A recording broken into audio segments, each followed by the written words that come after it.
Ana, zuen institutuan adibidez nola egiten da aukeraketa? Badakigu zen nolako ezaugarriak izan behar dituen, baina orain aukeratu behar dugu, bilatu behar dugu pertsona hori.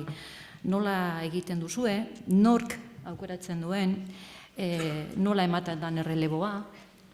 Bueno, gauza bada, zen ikusita zenolako irizpideak aipatu dituzuen, batzutan, aukeraketa oso horreza izan behar da, zen ez dut uste hor bat baino gehiagorik egongo denik, ez?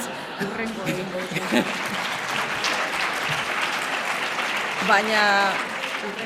Baina, bueno, egia da batzutan beharrak direla, ez? Osa, hain zuzen ni fisika eta kimikakoa naiz, ez pentsa, eta hartu nuen euskerako mintegiko inok nahi etuelako. Bai? Orduan esan nahi dut horre lehenengo ez dakitin koherentzia edo, edo alegina be.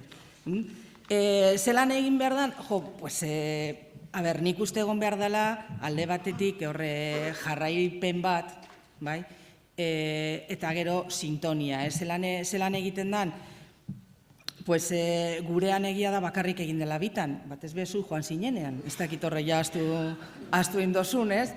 Orduan izan zen batzorde kideen artean erabaki genuen, ez? Eta bueno, bat zuzendaritzako barruan zegoen, ezin zuen, beste batek beste proiektu batean zegoen, eta bueno, azken finean izan ziren pizka bat beharrak, ez? Egia da, nik uste, guztiak ez, baina batzuk, zuzendaritzak eta klaustroren babesa nolabait izan banuela, ez dakite oso ordenatua, baina iniziatiba duna edo behintzat pizka bat saltzero nintzen, orduan, badauz gauza batzuk momentu horretan eta gurutzetan geunden ere, orduan gauza ez dakitez, listoia zegoen oso altu, ez? Baina nik uste izan behar dela pizka bat hori lehen komentatu duana, jarraipen bat gutxienez ezagutzen, aurretik ezagutzen dula nondik nora doan, ez? Pues eske Ulibarri ez badu ezagutzen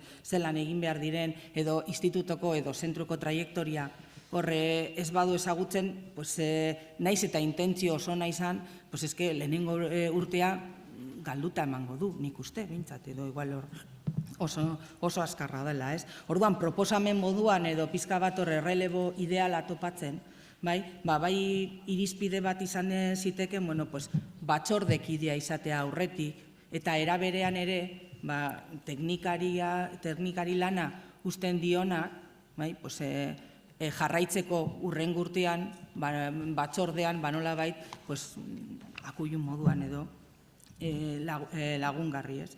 Nik ere ez dut ikusten, badakit horre jarraipena ona dala, zen ezken finean guztioi ematen digu soltura, erosotasuna, eta eta jantzitago gaude, ez? Baina gero ere vitalizio izateko nik arriskua ikusten dut, ez?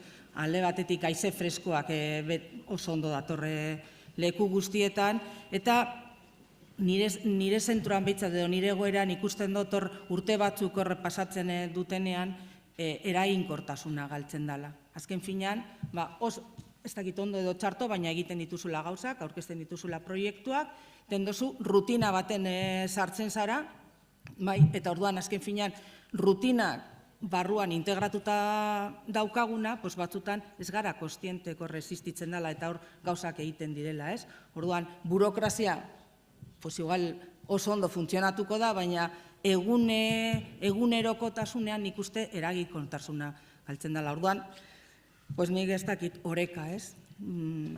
Ez da horre eskapatzeko, baina oreka horre jarraipen bat eta vitalizio izan barik, ez dakit horrela horre proposatuko nuke. Beste aukera bat ere izan daitekela, lau urtean behin, Ulibarren arabera lau urtean behin, egiten dira horre lau urteko proiektuak, ez? Orduan, horrek sasoi horrekin ere, igual, izan daitekela egoera, ez dakit egokia edo horre aldaketa egiteko.